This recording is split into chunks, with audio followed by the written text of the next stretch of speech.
और अब बात करते हैं हमारी खास पेशकश, खास रिपोर्ट का। ये नकल की दीवार आखिर टूटती क्यों नहीं?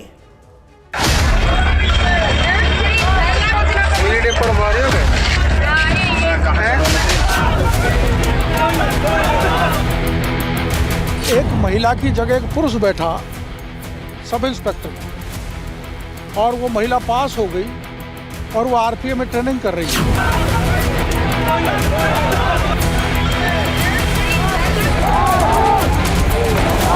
और आप देख सकते हैं किस तरीके से यहाँ पर एडवोकेट यहाँ मुर्दाबाद के नारे लगा रहे हैं।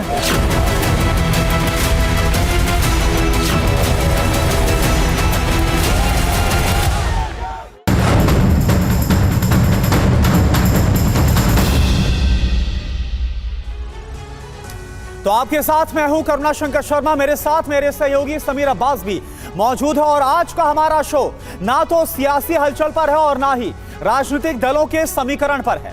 आज हम आपको देश के उस भविष्य से जुड़ी खबर दिखाने जा रहे हैं जो नकल और पेपर लीक से जुड़ी है। आज हम आपको देश की वो खबर दिखाने जा रहे हैं जिसमें नकल और पेपर लीक के सहारे सब कुछ आगे बढ़ रहा है। जी हां, हम बात हरियाणा के नूह की आज करने जा रहे हैं, खास तौर पर जहां से आई नकल की तस्वीर पूरी दुनिया में वायरल हो रही है। हम सब चौंक गए इस तस्वीर को देखने के बाद। हम बात राजस्थान की भी कर रहे हैं जहां सब इंस्पेक्टर पेपर लीक से पूरा देश शर्मसार हुआ, क्योंकि एग्जाम का टॉपर ही अब पुलिस के शिकंजे में। ऐसे में सवाल यह है कि नकल करने वाले ऐसे छात्र अगर बड़े अधिकारी बन गए या किसी बड़े ओहदे पर बैठ गए तो फिर क्या होगा? बिल्कुल, ऐसे लोग अगर सिविल इंजीनियर बनकर आपके मकान का निर्माण करने लगे तो क्या होगा? ऐसे लोग अगर डॉक्टर बनकर आपका इलाज करने लगे तो क्या होगा? आप सोचिए, ऐसे लोग हमारे देश के भविष्य का आखिर कैसे निर्माण करेंगे? और बड़ी खबर क्या है, हरियाणा के नूह में नकल पर सरकार सख्त है। विद्यालय बोर्ड के चेयरमैन आज नूह खुद आएंगे। नकल रोकने के लिए पुलिस लगाई जाएगी। परीक्षा पत्रों पर क्यूआर कोड्स को अब लगाया गया है। सरकार का दावा है क्यूआर कोड स्कैन करते ही पकड़ा जाएगा, यानी कहां से लीक हुआ ये तुरंत इस क्यूआर कोड के जरिए पता चलेगा। ये तस्वीरें हम आपको दिखा रहे हैं जिस तरह से हरियाणा के नूह में ये हुआ फिजिकल एजुकेशन के एग्जाम के दौरान। कैसे आप देखें, अंदर जो रिटन एग्जाम चल रहा था, बाहर से कैसे लगातार अंदर बैठे छात्रों की मदद करने के लिए नकल करवाई जा रही थी। ये सब कुछ वहां पर हो रहा था। और बड़ी बात यह है कि वहां पास में खड़े एक शख्स ने इसका वीडियो बना लिया और इसके बाद ये सब कुछ एक्सपोज होता है। और इसके बाद सरकारी अमला, प्रशासनिक अमला हरकत में आया जब टीवी9 भारतवर्ष ने इस खबर को प्रमुखता के साथ दिखाया। जी हां, 1 2 3 4 5 6 गिनते जाइए। नकल की इस दीवार से चिपके वो तमाम लोग आपको नजर आएंगे जो कि अंदर बैठे छात्रों को नकल करा रहे थे। अंदर फिजिकल एजुकेशन का एग्जाम चल रहा था, रिटन एग्जाम चल रहा था, और ऐसा लगा दीवार से चिपक कर अपनी फिजिकल एजुकेशन का प्रैक्टिकल देने की कोशिश कर रहे हैं ये वो लड़के। 1 2 3 4 8 9 10 11 12 गिनते जाइए। यहां पर देखिए, बिल्कुल 13 14 15 16 17 आप गिनते जाएंगे, 18 19 ये सब कुछ हो रहा था, 20, और ये सब यहां पर देखिए इस तरह से यहां बाहर ये सभी दीवार पर चढ़े हुए थे और अंदर ये देखिए खिड़कियां यहां पर आपको नजर आ रही, छत तक यहां पर चढ़े थे। और किस तरह से चीटिंग करवाई जा रही थी, किस तरह से नकल करवाई जा रही थी, मदद करवाई जा रही थी। आप अंदाजा बिल्कुल आप अंदाजा लगाइए। हरियाणा शिक्षा बोर्ड का ये पेपर चल रहा है, अंदर से व्हाट्सएप के जरिए पेपर जैसे ही सामने आता है उसे वायरल किया जाता है, यानी क्वेश्चंस क्या हैं ये पता चल जाता है, और उसके बाद आंसर की चिट ले लेकर कैसे खिड़कियों तक पहुंचने की कोशिश की गई। और इन लोगों ने ऐसा लगा अपनी जान की परवाह भी नहीं की, क्योंकि अच्छे खासे ऊंचाई पर खिड़कियां थी और वहां पर दीवार पर चिपक कर अंदर पहुंचाई जाने लगी चिट और छात्रों को कराई जाने लगी नकल। लेकिन यह सब कुछ होता कैसे रहा, यह अपने आप में एक बहुत बड़ा सवाल है। क्योंकि जब बोर्ड के एग्जाम्स होते हैं करुणा, तो बाकायदा जो आसपास के इलाके हैं वहां पर धारा 144 लग जाती है, और यह आलम देखिए। बिल्कुल देखिए, यह आलम है, खुलेआम नकल करा रहे हैं लोग। यहां पर यह देखिए दीवार पर चढ़कर नकल कराई जा रही। यहां पर जाहिर सी बात है प्रशासनिक अमला होगा, सुरक्षा होगी, लेकिन उसके बावजूद यह सब कुछ कैसे हुआ? फिजिकल एजुकेशन की परीक्षा थी, रिटन एग्जाम था, सभी विद्यार्थी स्कूल के अंदर बैठे थे और बाहर से यह नकल करवाई जा रही थी। हैरान करती है ये तस्वीरें और कहीं ना कहीं एजुकेशन सिस्टम पर एक बड़े सवाल खड़े करती है। 9 साल बाद कुछ नहीं बदला। हम ऐसा क्यों कह रहे हैं? आपको 2 तस्वीरें दिखाते हैं। पहली तस्वीर मार्च 2015 की है। तब आपको याद होगा बिहार में बोर्ड परीक्षा के समय कुछ इसी तरह नकल हुई थी। बिहार की यह तस्वीर उस वक्त पूरे देश में चर्चा का सबब बन गई थी।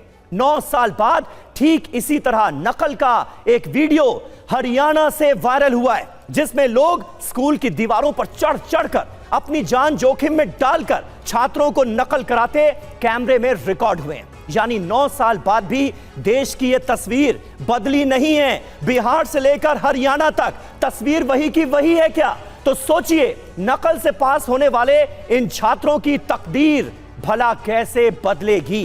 ये अपने आप में वो बड़ा सवाल है जिस पर चर्चा जरूरी है। हमारे साथ इस वक्त हमारे तमाम संवाददाता जो लगातार अलग अलग राज्यों से इस तरह की खबरों को ट्रैक कर रहे हैं मौजूद हैं। लखनऊ से प्रीति श्रीवास्तव हैं, पटना से रूपेश कुमार हैं, जयपुर से ध्वज आर्या हैं और पुनीत शर्मा हमारे संवाददाता नूह में मौजूद हैं, नकल की दीवार के ठीक सामने खड़े हुए हैं। पुनीत, वहां से क्या अपडेट है? सबसे पहले यह बताइए, क्या सिस्टम इस तस्वीर के सामने आने के बाद जागा है?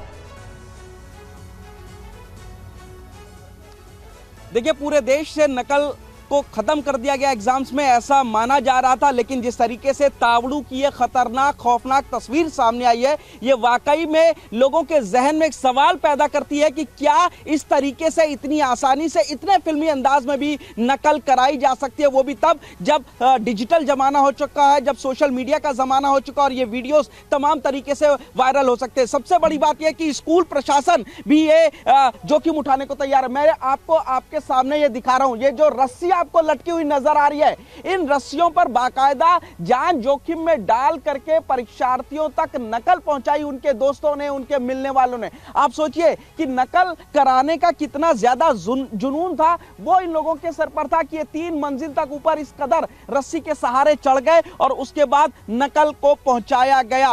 घंटों ये काम होता रहा, लेकिन स्कूल की तरफ से कोई भी इस नकल को रोकने के लिए आगे नहीं आया। प्राइवेट स्कूल है और इसके बाद एक शख्स ने जब ये वीडियो बनाया नकल का, उसके बाद वायरल हुआ, तब जाकर के प्रशासन जरूर हरकत में आया। बिल्कुल, इसके बाद जो प्रशासनिक अमला है वो हरकत में जरूर आया और जब TV9 ने इस खबर को दिखाया, अब कार्रवाई की बात कही जा रही है। अब इस पर हमारे साथ जो खास मेहमान जुड़े हुए उनका भी रुख करते हैं, लेकिन पहले आपका परिचय करा दें।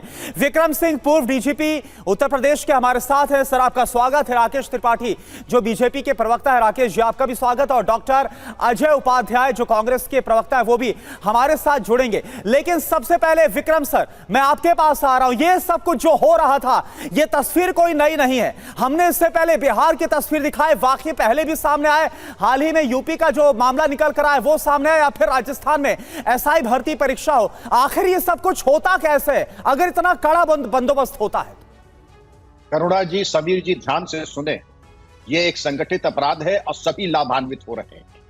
स्कूल का प्रशासन, इन्विजिलेटर्स, पर्चा सेटर्स, नकलची और पुलिस प्रशासन, बिना एक के भी असहयोग के ये हो नहीं सकता था। उपकरण जो थे रस्से आदि वो पहुंचाए गए, रस्से से लटक करके नकल कराई गई। कहीं कहीं तो लाउडस्पीकर से, पब्लिक एड्रेस सिस्टम से और टेक्नोलॉजी का इस्तेमाल हो रहा है। क्योंकि हमारे भविष्य का इस तरीके से विश्वासघात और उनके पीठ में चाकू घोंपा जा रहा है।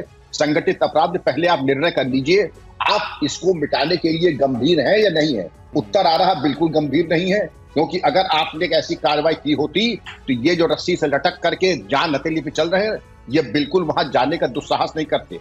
रस्सी किसने पहुंचाई? नंबर 1, रस्सी से लटक करके घंटों घंटों नकल कराई। नंबर 2, वहां जो पुलिस थी मूक दर्शक कैसे बनी? इन्विजिलेटर्स मूक दर्शक कैसे बने? मेरा यही सवाल है। जो वहां थे उनको अब तक FIR में नामजद मुलजिम लगा करके रासुका के अंतर्गत निरुद्ध क्यों नहीं किया गया? इससे दिखा रहा है कि हमारा एक अत्यंत उदार दृष्टिकोण है कि हम चेतने पे भी, आप ऐसी रिपोर्ट देखने के बाद भी हम कार्रवाई करने के लिए गंभीर नहीं है। ये त्रासदी है और हमारे भविष्य के ऊपर पीठ में चाकू घोंपिए। और अभी क्या है, जब सब लाभान्वित हो रहे हैं तो बहते पानी में सब अपना हाथ धोए। लेकिन एक निर्णय राष्ट्र को लेना होगा कि जो सीरियस माइंडेड स्टूडेंट्स हैं उनके भविष्य और इतना बड़ा अन्याय नहीं होना चाहिए। बिल्कुल। राकेश त्रिपाठी बीजेपी के प्रवक्ता इस वक्त हमारे साथ मौजूद हैं। राकेश जी, एक तरफ नेशनल एजुकेशन पॉलिसी लाकर छात्रों का भविष्य संवारने की कोशिश और दूसरी तरफ सिस्टम वही का वही, 13 साल पुरानी वो कड़वी यादें एक बार फिर जहन में जिंदा हो गई हरियाणा की इस तस्वीर को देखकर। हरियाणा की सरकार की निष्ठा पर सवाल उठता है, पूरे प्रशासनिक अमले पर सवाल उठता है। ऐसा लगता है कि सब कुछ जानते बूझते भविष्य को अंधकार में डालने की कोशिश हो रही, सबकी मिलीभगत है।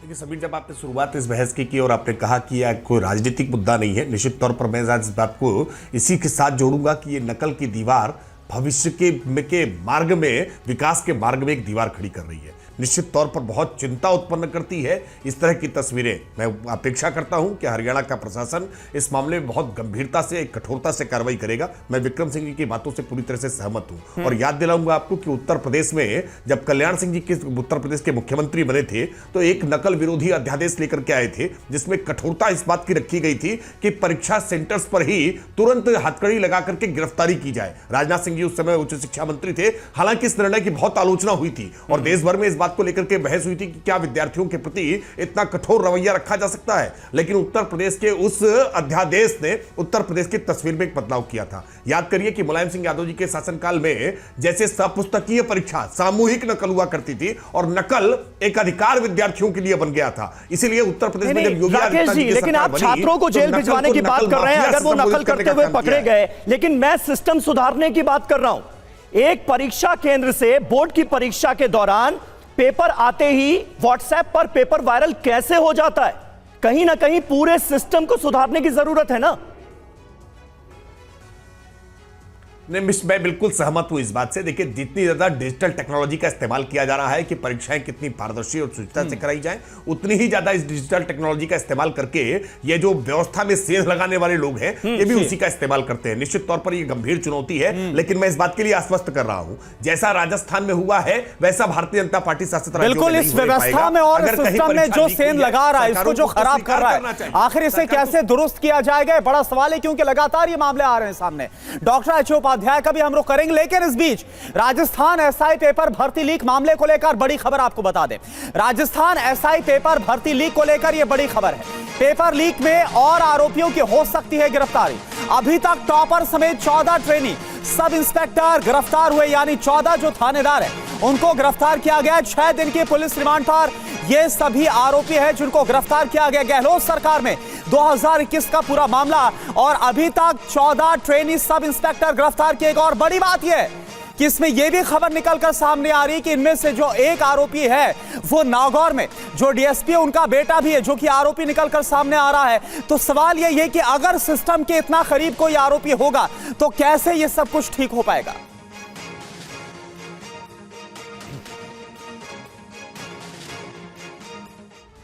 और इसी से जुड़ी बड़ी खबर है, एसआई भर्ती पेपर लीक। एसओजी का एक्शन हुआ इस पूरे के पूरे मामले में। 640 सब इंस्पेक्टर के एडमिट कार्ड्स की होगी जांच। वीडियोग्राफी और अटेंडेंस रजिस्टर की जांच की जाएगी। एसओजी के रडार पर 40 ट्रेनी एसआई भी हैं। तो ये बड़ी खबर सामने आ रही है, यानी जिस तरह से परीक्षा को अंजाम दिया गया, जिस तरह से पेपर लीक हुआ और उसके बाद इसी एग्जाम को पास करके तमाम ट्रेनी एसआई बने, अब उनकी नियुक्तियां भी कटघरे में निश्चित तौर पर नजर आ रही हैं।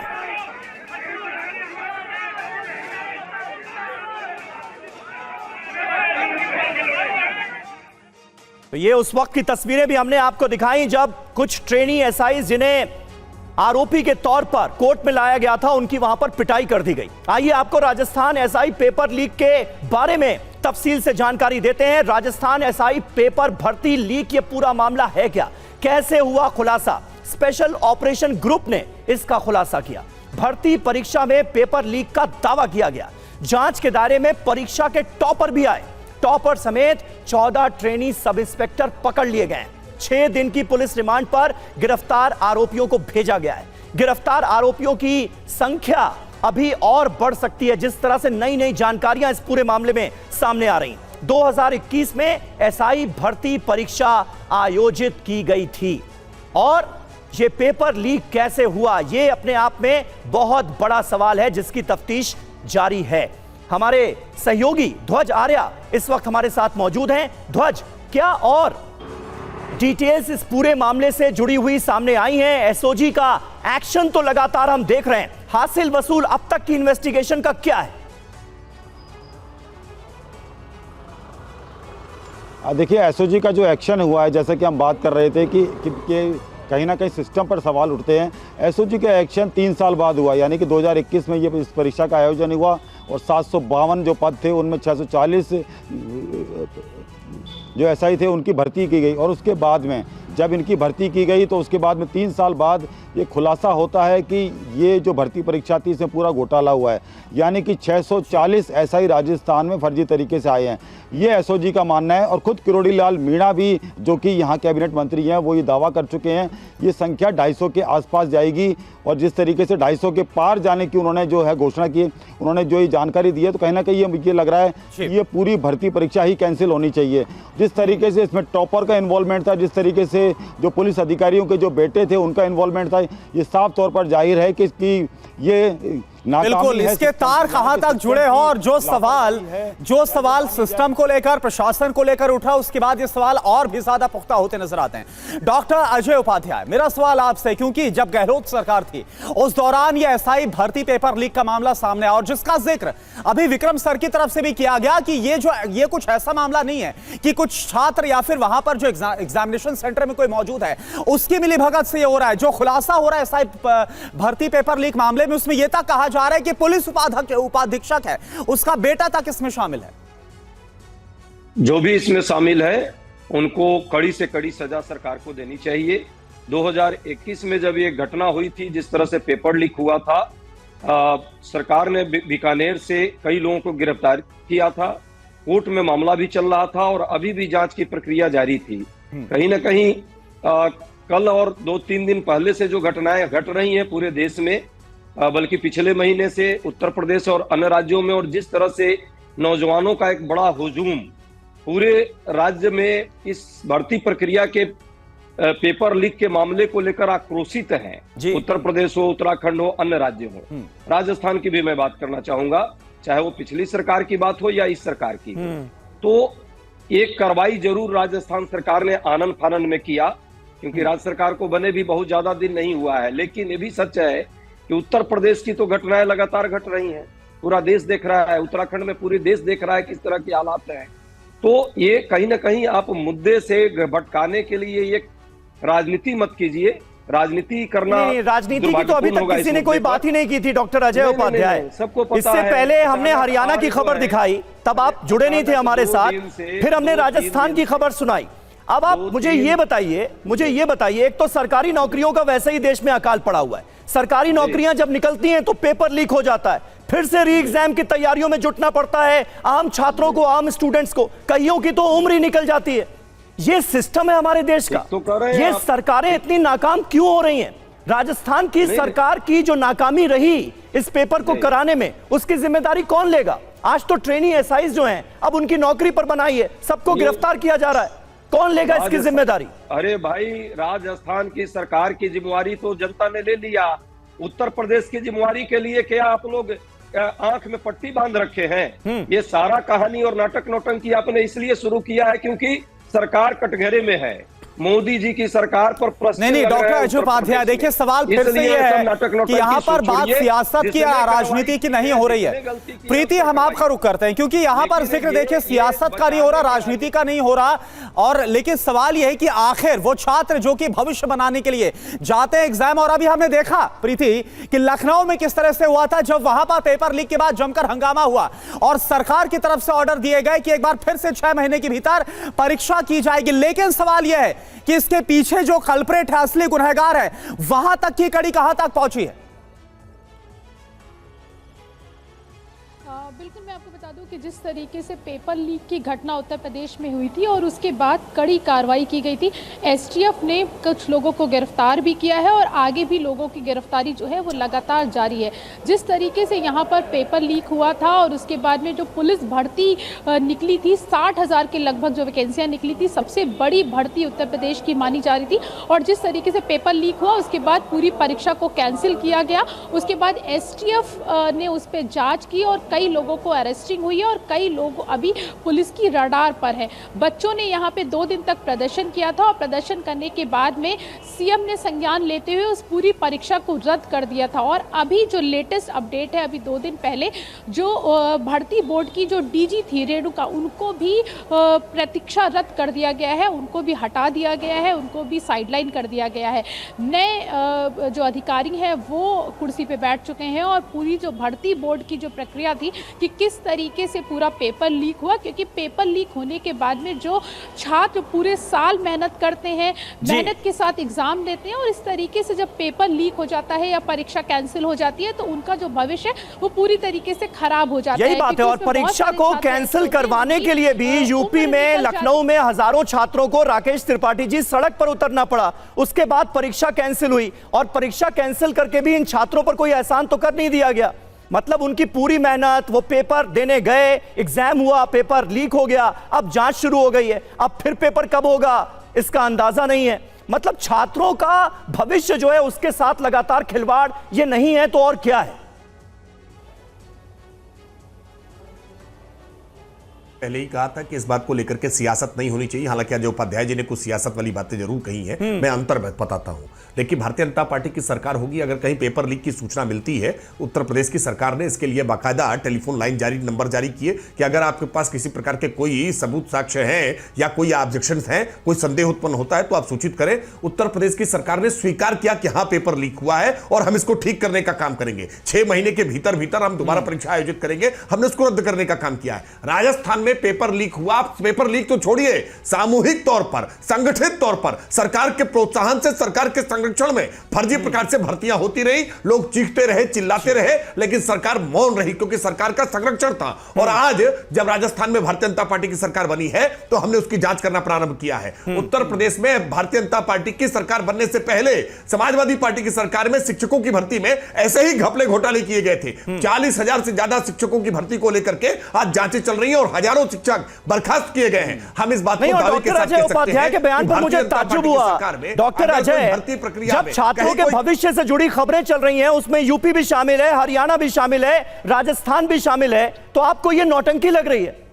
मतलब क्या देखना चाहते हैं आप फिर खबरों? समीर भाई, देश की मीडिया उत्तर प्रदेश में जो 11 पेपर लीक कांड हुए हैं, अभी हमारे साथी बोल रहे हैं, कितने पे कार्रवाई हुई और कितने लोगों को अंतिम सजा मिली।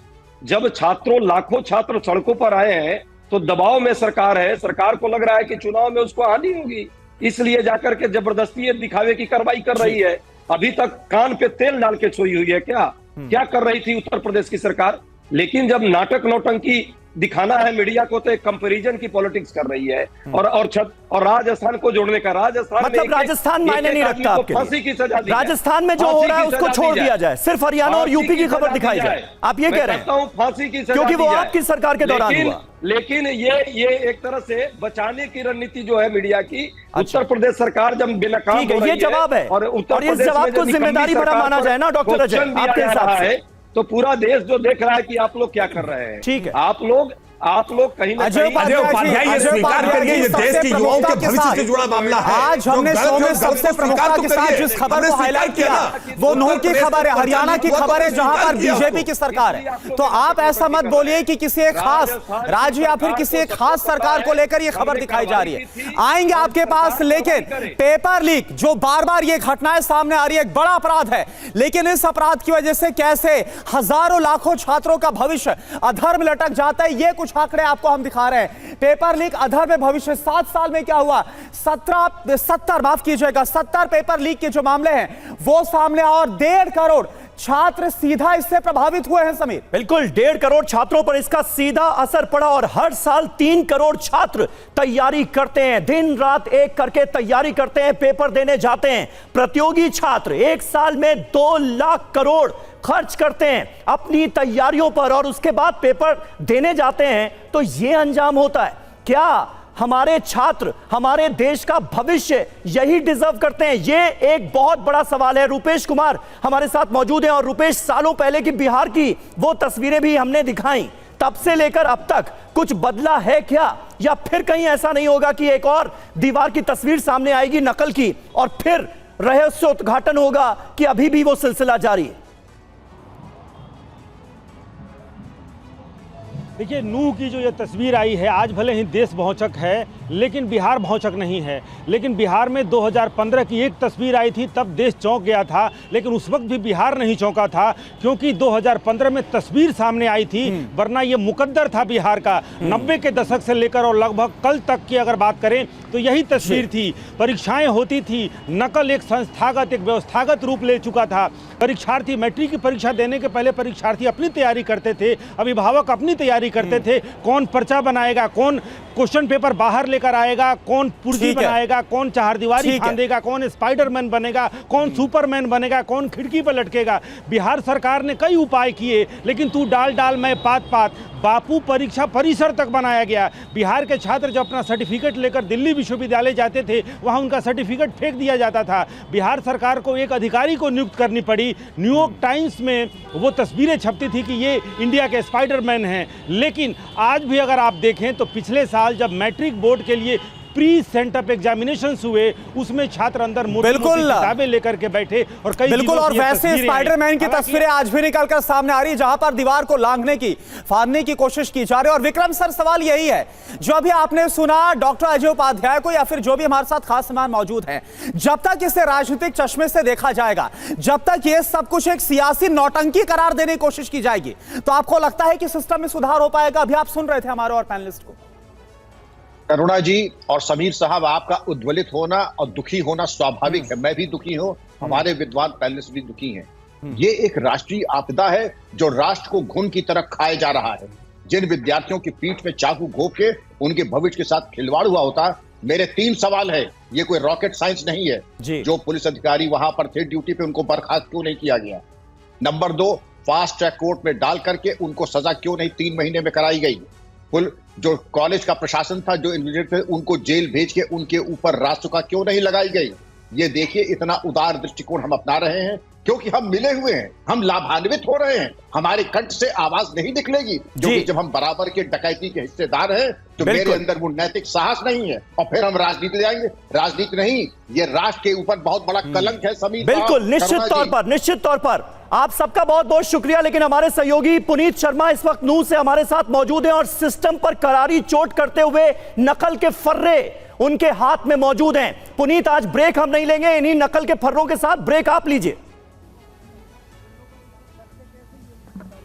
देखिए, कहते हैं कि अध्यापक है युग निर्माता, छात्र राष्ट्र का भाग्य विधाता। लेकिन जब युग निर्माता, राष्ट्र विधाता जो है उनको नकल करना सिखाएंगे, उनको नकल करने देंगे, स्पाइडरमैन की तरह नकल के नए नए तरीके इजाद करना सिखाएंगे, तो फिर क्या होगा? ये फर्रे हैं जो कि हमें इस दीवार के ठीक नीचे यहाँ पर पड़े हुए मिले। और कल का जो वीडियो था 5 तारीख का, वो बताता है कि किस तरीके से इन्हीं फर्रों को पहुंचाने के लिए जो छात्र थे, उनके दोस्त इस 3 मंजिला दीवार पर चढ़ गए थे और